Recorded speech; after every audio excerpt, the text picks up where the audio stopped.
Hey guys, how's it going? So this week is UFC Fight Night Sandhagen versus Figueiredo, and I'm going to run through the whole card and give you guys my picks and predictions for each of the fights, so let's not waste too much time and jump straight into it. And opening up the card on the prelims is Juliana Miller versus Ivana Petrovic. Juliana Miller, only 3 fights within the UFC with a 1 win, 2 loss record, so not amazing. Most recently, she lost pretty badly, got beat up pretty badly on the feet and put away in the first by Santos. Before that, she had a decision loss to Veronica Hardy where she got outstruck, and then in the 3rd round she got taken down 4 times. And she only really showed moments of danger in that fight with her submission threats, but nothing else really. She did get a 3rd round finish in her first fight against Brogan Walker, which got her the contract into the UFC through the tough season. And that was a pretty dominant win, but that was way back in 2022, and that being said, she hasn't really fought since mid-2023, so there will be quite a bit of ring rust going into this fight as well.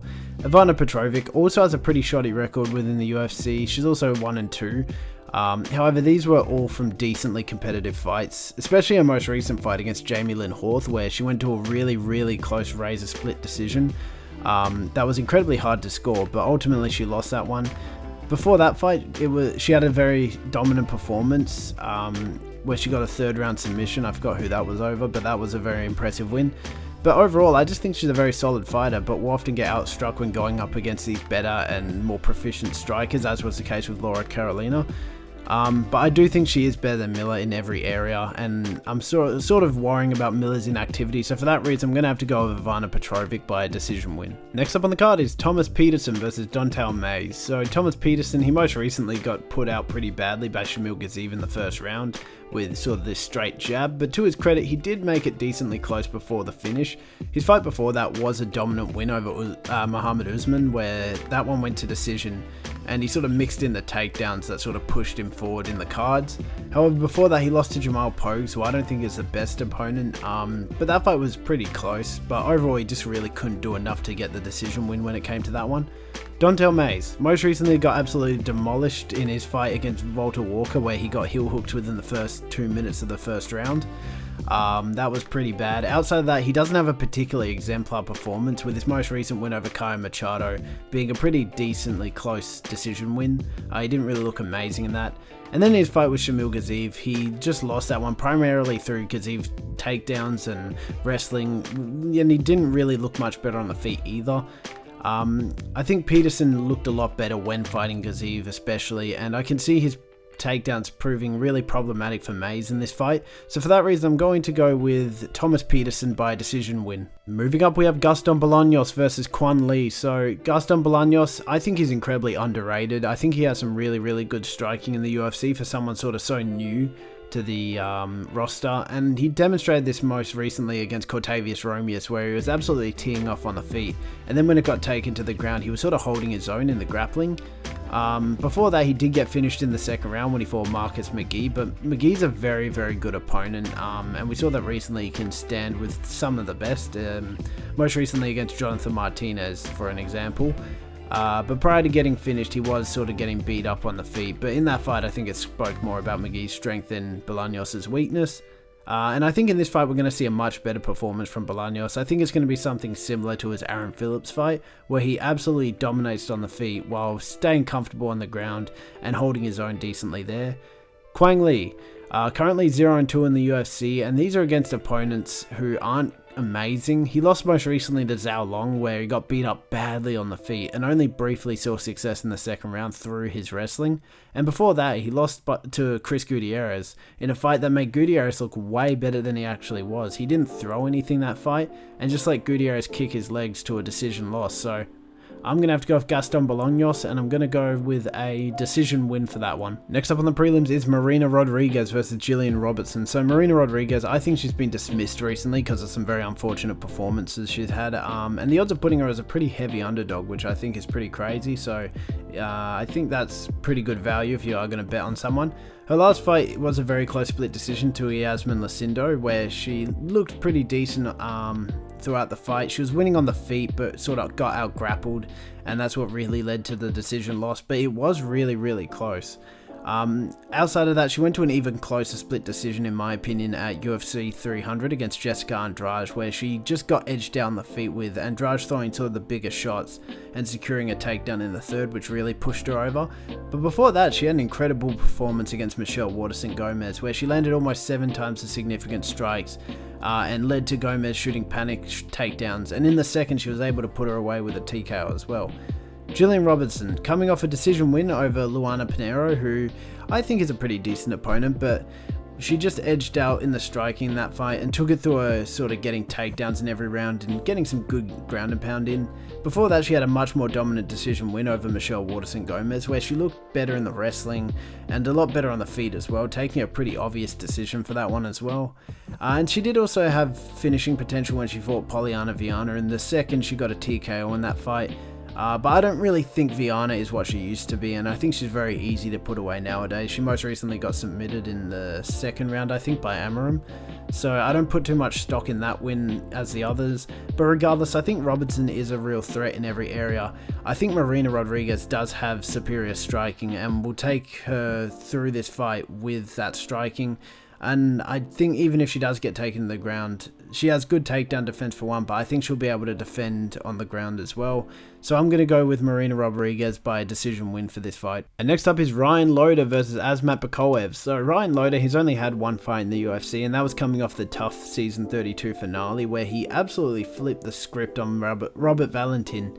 Everyone thought Valentin would come in and find a first round finish. He was coming off 2 first round finishes on TUF. But Loder's grappling was his best weapon in this fight, and on the ground he was able to find opportunities to land these really powerful and dangerous ground and pound shots, while also using his submissibility to present a threat at every minute of the fight. However, we did recently see that against Torres Finney, Robert Valentin doesn't really have the best takedown defense, and even when he does get taken down, he really struggles to get up. So we're going to have to see in this fight how good Loder's wrestling truly is. Azamat Bekoev, only one fight within the UFC, and that was against Zachary Reese, who is a decent opponent, and he absolutely dominated Reese in this fight. He put Reese out badly with some really nasty ground and pound in that first round at 3-11, I think that one was. It was somewhat close on the feet leading to the finish, but the minute Bekoev landed this takedown and got Reese on bottom position, he was able to make quick work out of him with ground and pound, and these shots were bouncing Reese's head off the canvas and putting his lights clean out. And I think vicious ground and pound will neutralize Loder's biggest threat this fight, and that's Loder's wrestling. I don't think Loder's going to be willing to put himself on bottom position to try and submit him if he knows that these shots from the top could come down and knock him out. And for that reason, I can see Azamat Bekoev putting him away on the feet. So I'm going to go with Azamat Bekoev with a round 2 KO for this one. Moving on to the final prelim, we have Yana Santos versus Miesha Tate. So Yana Santos had a really good showing against Chelsea Chandler recently, where she absolutely won on the feet and managed to knock Chandler down in the second and took a decision win off that. Before that, she went to a very close to split decision with Carol Rosas, where I thought she won, but she was landing more on the feet. She did get tagged with some pretty bad shots though and taken down in the third, so I can see how they scored it for Carol Rosa in that one.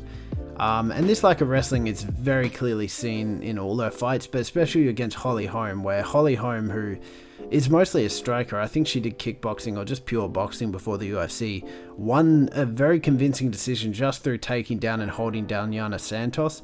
Speaking of, Miesha Tate had an amazing performance recently over Julia Avila, where she beat her up on the feet for 3 rounds, and in the third she took her down and submitted her.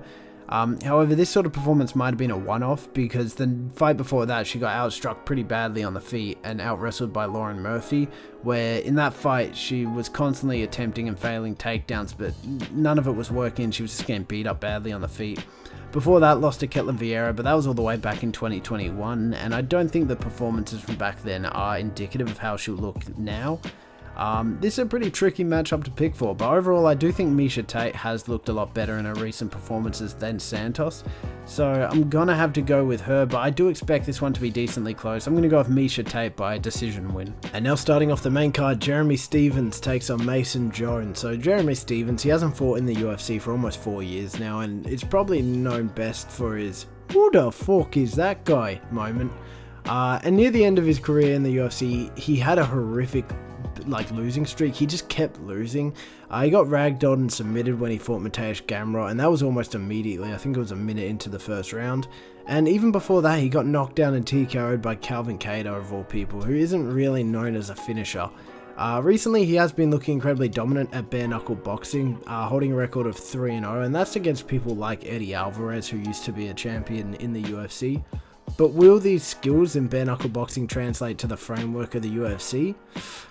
I don't think so. I don't know. Maybe he's back and maybe he's the striking threat he used to be, but I just can't rely on it with the sort of different, well, gloves first of all, but also different rules, and it's very different bare knuckle. Mason Jones, he had a very competitive fight with Ludovic Klein. Well, that was his last fight, which in itself isn't a horrible loss. I think Ludovic Klein's very good. I swear I say that every time I bring him up, but he is.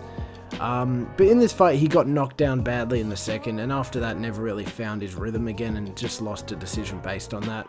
Before that, he did beat David Anama, although it was mainly through wrestling, no real striking.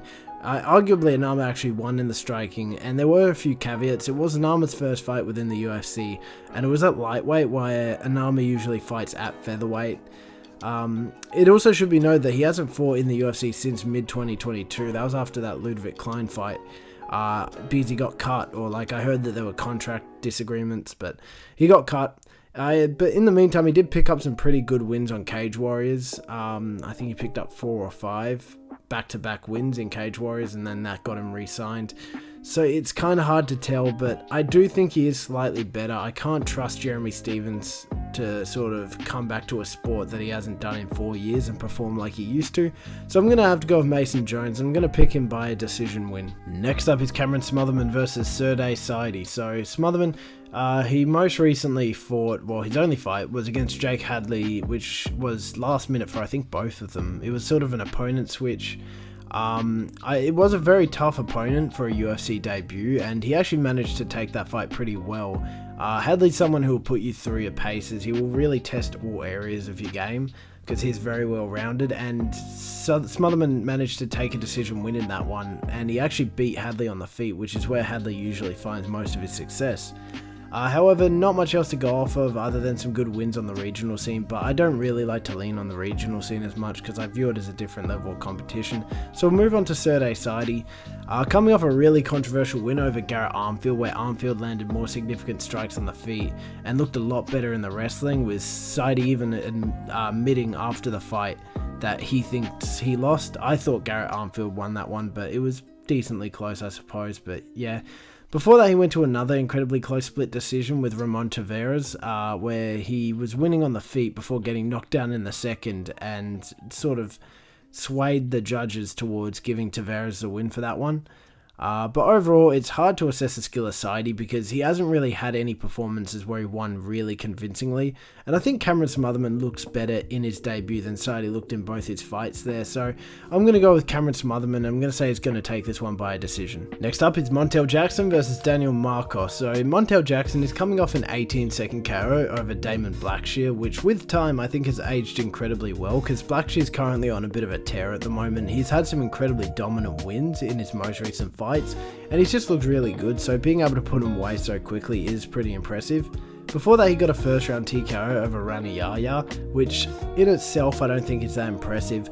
Yaya's a bit of a pure grappler, and whenever he fails takedowns, he does have a tendency to get put away. But the power in Jackson's hands can't be denied. His striking is probably the best in that division, or close to, and it was demonstrated in that fight with Julio Arce, where he completely brawled, and Jackson was able to sort of beat him and knock him down badly on the feet for pretty much that whole fight. So yeah, Daniel Marcos went to a split decision most recently against Adrian Yanez, which I thought was a clear win for Marcos, with him landing more in every round than Yanez, only really being beat in the second when he managed to get Marcos down.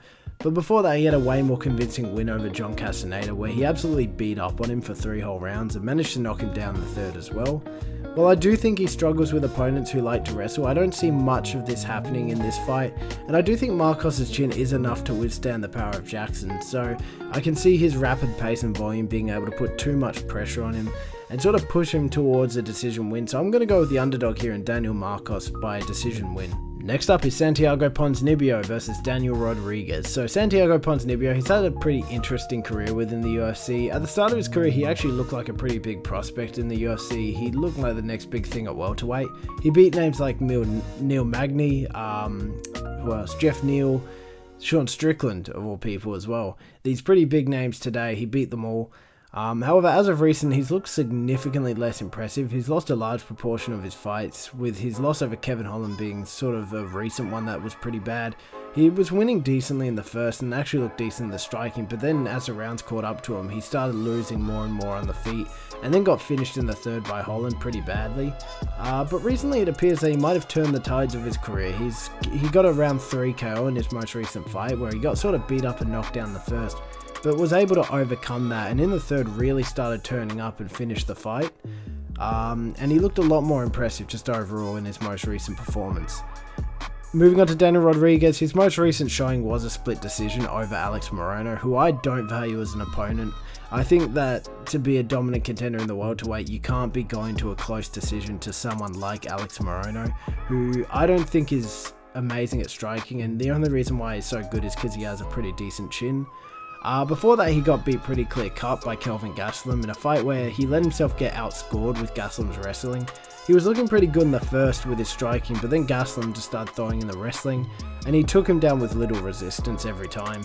And even before that, he got beat up badly and put away within the first when he faced Ian Gary, who is really good, but Rodriguez put no fight up before getting finished. And for that reason, I have to go with Santiago Ponzinibbio, and I think he's going to get done by a decision win. And now the co-main event, Reinier versus Nickal. So Reinier, out of his 2 fights in the UFC, has won both of them by submission wins with relative ease once he finds them. In his most recent fight with Kevin Holland, he was getting sort of dominated on the feet. He did have his moments, but overall Holland looked a lot better on the feet. But the minute that Holland's back touched the ground, he took his back and submitted him like it was nothing. That fight looked really bad for Holland and really good for Derrida.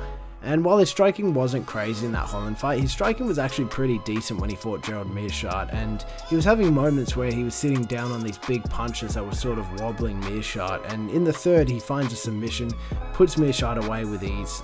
Like we saw with his Kevin Holland fight, he's incredibly dangerous on the ground. His BJJ can end a fight within seconds if his opponent gives him the chance, but overall his striking does leave something to be desired, and when he goes up against these high level strikers, they make him look pretty bad on the feet. Nickal, early in his career he looked like a surefire champion. He got 2 first round finishes as soon as he joined the UFC, with his KO over Val Woodburn showing that he wasn't just a wrestler. However, in his fight against Cody Brundage at UFC 300, he did show moments of weakness against an opponent that I thought was a complete layup for Nickal. The odds put Brundage at one of the highest underdogs I've seen in my life. So the fact that Brundage was having these moments where he was sort of throwing Nickal off him and denying these submissions was kind of crazy. And even in his most recent fight against Paul Craig, which was incredibly unimpressive, may I add, he tended to demonstrate that he sort of lacked a striking ability, and he tried to strike against Craig, who is a notably pretty iffy striker, and way more significantly dangerous on the ground. And in that fight, he just barely edged through a decision win, in a fight that if you gave it to Craig, honestly, I wouldn't argue with you, because neither of them looked impressive at all on the feet. So for that reason, I do think that Nickal's biggest threat in this fight is his wrestling, but I think that Derrida does present a significant threat with his submission ability. So I think that Nickal might actually try and strike with Derrida, but I think Derrida is way too smart for that. I think Derrida's going to try and get this to the ground. And overall, I just see Derrida submitting Nickal once he does take it to the ground. So for that reason, I'm going to go with Reinier Derrida win via a round 2 submission. And now the main event, Cory Sandhagen takes on Deiveson Figueiredo. So Cory Sandhagen, he's had a tumultuous career within the UFC. He really just beats these talented prospects. And then when he's one away from a title shot, he usually loses and then just has to repeat the cycle over and over again. He'll always get to sort of one fight before a title shot and just lose that one. In his fight with Chito Vera, he took a split decision in a fight where every round he was just landing significantly more than Vera, with Vera only making it close through landing these bigger shots occasionally and mixing in wrestling. But that fight was a lot more clear cut towards Sandhagen than the cards will make you believe. However, as of recent, Sandhagen has worked on the flaws in his grappling game that we saw in that Vera fight and started actually implementing his own takedowns, as was the case with his fight against Rob Font, where he dominated both on the feet and also took him down at least once per round in a 5-round fight and won that one dominantly. However, against Umar recently, he did get out-wrestled and taken down 5 times, but Umar is one of the better wrestlers within that division. I'd argue he's probably the best just under Marab, as we found out. And Sandhagen was implementing Imanari rolls and other techniques that sort of reversed Umar's top position and made him a lot less dominant than he usually is when a fight gets taken to the ground. And now moving on to Deiveson Figueiredo. He has one of the most notable careers in flyweight history, being a former champion in that division and having his notorious 4-fight streak with Brandon Moreno, and one of the best competitions and rivalries in the UFC just in general. Now at bantamweight, he does still look like a contender for the title with some really good wins over really good opponents, most notably against Chito Vera in a fight where he managed to knock Chito down, being the first person in UFC history to ever knock Chito down, which was crazy. I was freaking out when that happened. However, when he fought Peter Yan, he was getting absolutely pieced up on the feet, which I didn't expect, and while he did find some success with his grappling in the first and third rounds, he was just getting beat by such a differential margin that every moment of the fight he was just losing when it came to the decision.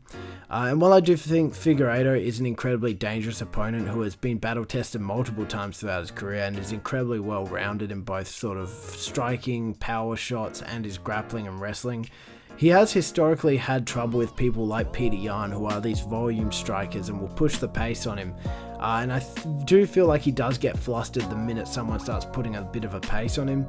And I can see this one going to a decision. So for that reason, I'm going to say that Sandhagen is going to sort of push the pace in this one and take this one by decision. That's it, guys. Those are all my picks and predictions for UFC Fight Night Sandhagen versus Figueiredo. Right now on the screen, I have all of my picks as well as all of Cameron's picks for this event. This event is pretty good. I picked quite a few underdogs, which is nice to see, and I actually believe in them. Very fun main event, decent co-main event as well. This isn't like last week, but there are a few notable fights on the card that I'm very excited to see. Even some of the prelims that are pretty decent to me. Yeah, very excited for this one. Can't wait to see what happens and give you guys that breakdown video. Yeah, bye bye.